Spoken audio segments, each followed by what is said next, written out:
Hi friends, welcome to RST Healthy Kitchen. எல்லாரும் எப்படி இருக்கீங்க? நல்லா இருக்கீங்களா? இன்னைக்கு பாத்தீங்க ஒரு சூப்பரான கிச்சன் டிப்ஸா கொண்டு வந்திருக்கேன். கண்டிப்பா உங்க எல்லாருக்கும் ரொம்ப பிடிக்கும். முக்கியமா இல்லத்தரசிகளுக்கு ரொம்பவும் பிடிக்குங்க. யாராவது என் சேனலை ஃபர்ஸ்ட் டைம் பார்க்குறீங்கன்னா என் சேனலை சப்ஸ்கிரைப் பண்ணிக்கோங்க. பக்கத்துல இருக்க பெல் ஐகானை கிளிக் பண்ணி வச்சுக்கோங்க. இப்போ வாங்க நம்ம வீடியோக்குள்ள போலாம்.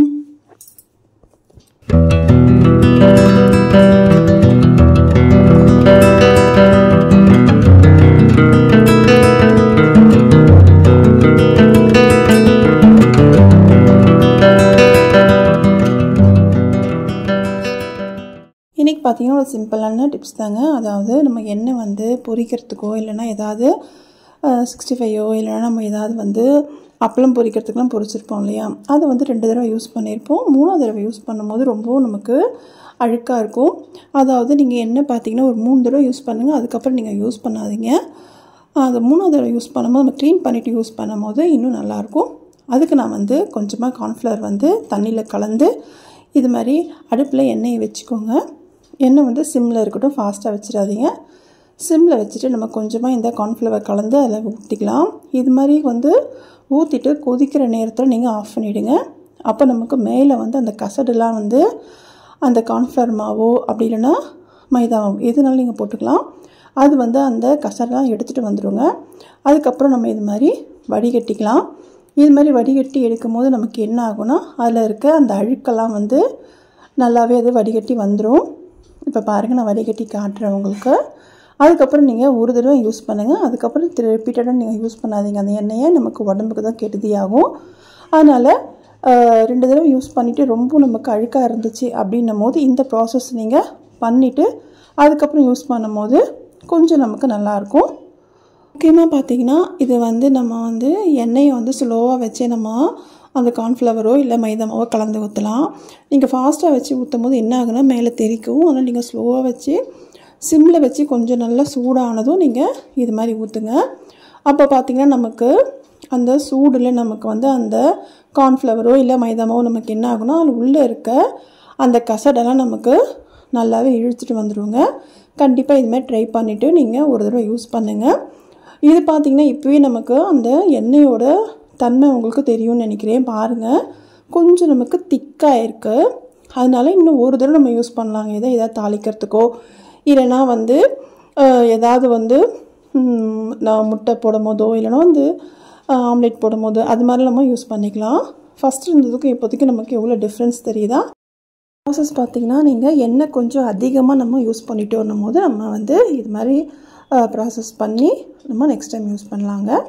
கொஞ்சமாக இருந்துச்சுன்னா நீங்கள் வந்து 2 தடவை யூஸ் பண்ணதும் கீழே வந்து கொட்டிடுங்க. அப்படி இல்லைன்னா நீங்கள் எண்ணெய் வந்து பார்த்து நீங்கள் யூஸ் பண்ணுங்கள். நெக்ஸ்ட்டு பார்த்திங்கன்னா நம்ம ஒரு சாம்பார் பொடி செய்ய போகிறோம். அதாவது இன்ஸ்டன்ட் சாம்பார் பொடி தான். அதுக்கு நான் எடுத்துருக்க வந்து 1 கப் வந்து பாசிப்பருப்பு நான் எடுத்துக்கிறேங்க. இதை பார்த்திங்கன்னா கடாயில் லைட்டாக நம்ம வறுத்துக்கலாம். இது பார்த்திங்கன்னா நல்லா வந்து ஒரு வாசனை வர மாதிரி வறுத்துக்கலாம். தீ விடாமல் பார்த்துக்கோங்க. இப்போ பார்த்திங்கன்னா ஓரளவுக்கு வறுபட்டுட்டோம். நம்ம எடுத்து ஒரு தட்டில் நான் தனியாக எடுத்து வச்சுக்கிறேன். இது பார்த்திங்கன்னா நம்ம வந்து தனியாக எடுத்துக்கலாம். நான் வந்து 1 கப் வந்து பாசிப்பருப்பு எடுத்தேன் இல்லையா, அதுக்கு நான் வந்து 1/4 கப் வந்து தனியாக எடுத்துக்கிறேங்க. இதை நம்ம வாசனை வர வரைக்கும் நல்லா வறுத்துக்கலாம். வறுத்துட்டு ஒரு பக்கமாக நம்ம வச்சிடலாம். நீங்கள் இந்த இன்ஸ்டன்ட் பொடி பார்த்திங்கன்னா ரொம்ப ஈஸியாக நம்ம செஞ்சிடலாங்க. பருப்பு வேக வைக்கணுன்ற அவசியமே கிடையாது. காயை வேக வச்சுட்டு நம்ம இந்த பவுடர் போட்டாலே போதும். சாம்பார் வந்து இன்ஸ்டண்ட்டாக நமக்கு ரெடி ஆகிடும். நான் வந்து ஒரு 1/2 ஸ்பூன் வந்து வெந்தயம் நான் எடுத்துக்கிறேங்க. வெந்தயமும் பார்த்து வறுத்துக்கோங்க. இல்லைன்னா ரொம்ப வறுத்துட்டிங்கன்னா நமக்கு என்ன ஆகுனா ஒரு மாதிரி கசப்புத்தன்மை வந்துடும். அப்புறம் ஒரு ஸ்பூன் வந்து ஜீரகம் எடுத்துருக்கேன். அதாவது 1 டேபிள் ஸ்பூன் ஜீரகம் எடுத்துக்கோங்க. இது நம்ம வாசனை வர வரைக்கும் நல்லா வந்து வறுத்துக்கலாம். வறுத்துட்டு அதே நம்ம தட்டில் நம்ம எடுத்து வச்சுக்கலாங்க. நெக்ஸ்ட்டு பார்த்திங்கன்னா 1 ஸ்பூன் உளுந்து, வெள்ளை உளுந்தும் 1 ஸ்பூன் வந்து கடலைப்பருப்பு நான் எடுத்துக்கிறேங்க. அதையும் சேர்த்து நம்ம நல்லாவே வறுத்துக்கலாம். எல்லாமே நீங்கள் மீடியம் ஃப்ளேம்லேயே நல்லா வறுத்துக்கோங்க. அப்போ தாங்க நமக்கு வந்து தீஞ்ச வாசனை எதுவும் வராமல் இருக்கும். கொஞ்சம் நமக்கு தீஞ்சாலும் நமக்கு அந்த பவுட்ரு நல்லா இருக்காது. ஒரு 1/4 ஸ்பூன் வந்து மிளகு சேர்த்துக்கிறேன். மிளகு அதிகமாக தேவை வேண்டாம், கொஞ்சமாக சேர்த்தா போதும். இதெல்லாம் நல்லா வறுபட்டுட்டும் ஒரு தட்டில் அதே தட்டில் எடுத்து வச்சுக்கலாம். மிளகாய் பார்த்திங்கன்னா காரத்துக்கு தகுந்த மாதிரி நீங்கள் சேர்த்துக்கோங்க. நான் ஒரு 20 மிளகாய் இருக்கும், காஞ்ச மிளகாய், அதை நான் சேர்த்துக்கிறேன். நீங்கள் காரம் உங்களுக்கு எவ்வளோ தேவையோ அதுக்கேற்ற மாதிரி நீங்கள் சேர்த்துக்கோங்க. இது நம்ம வறுத்து எடுத்துக்கலாம். லாஸ்ட்டாக வந்து கொஞ்சமாக கறி லீவ்ஸும் நான் போட்டுக்கிறேங்க. இது சேர்க்கும் போது நல்லா வாசனையாக இருக்கும். இது பார்த்திங்கன்னா நல்லாவே நீங்கள் வாஷ் பண்ணிவிட்டு சேர்க்கும் போது நல்லா அது ஃப்ரை ஆகணுங்க. அதாவது நம்ம எடுத்து பார்க்கும்போது அது உடையிற அளவுக்கு அந்த ஸ்டேஜில் இருந்தால் தான் கரெக்டாக நமக்கு அரைஞ்சி வரும். அதனால் சிம்மில் வச்சு நல்லா அதை வறுத்து எடுத்துக்கோங்க.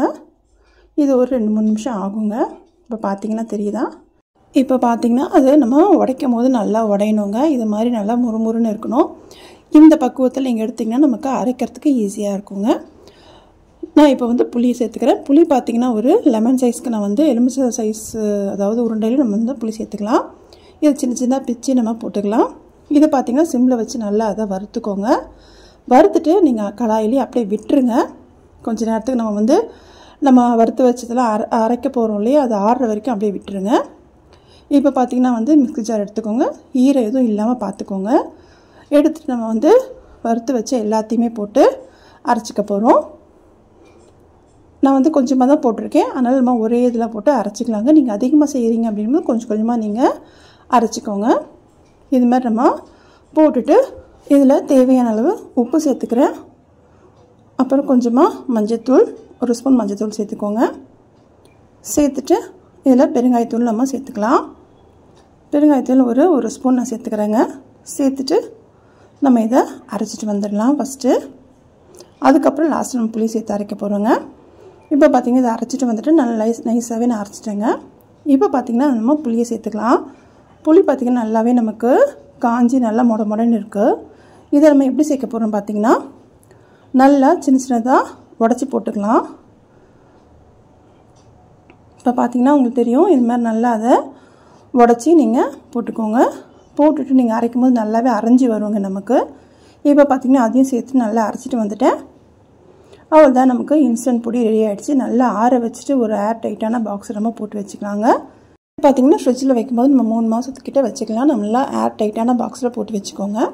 இது எப்படி செய்கிறதுன்னு பார்த்திங்கன்னா, நீங்கள் குக்கரில் சாம்பார் செய்கிறீங்கன்னும் போது குக்கரில் வந்து எண்ணெய், கடுகு, வெங்காயம், தக்காளிலாம் சேர்த்து நல்லா வதக்கிட்டு காயும் போட்டுட்டு நல்லா கொதிக்கிற தண்ணியில் இது எவ்வளோ தேவையோ உங்களுக்கு 3 ஸ்பூனோ 4 ஸ்பூனோ சேர்த்து அந்த கொதிக்கிற தண்ணியில் நல்லா கலந்து வச்சுக்கோங்க.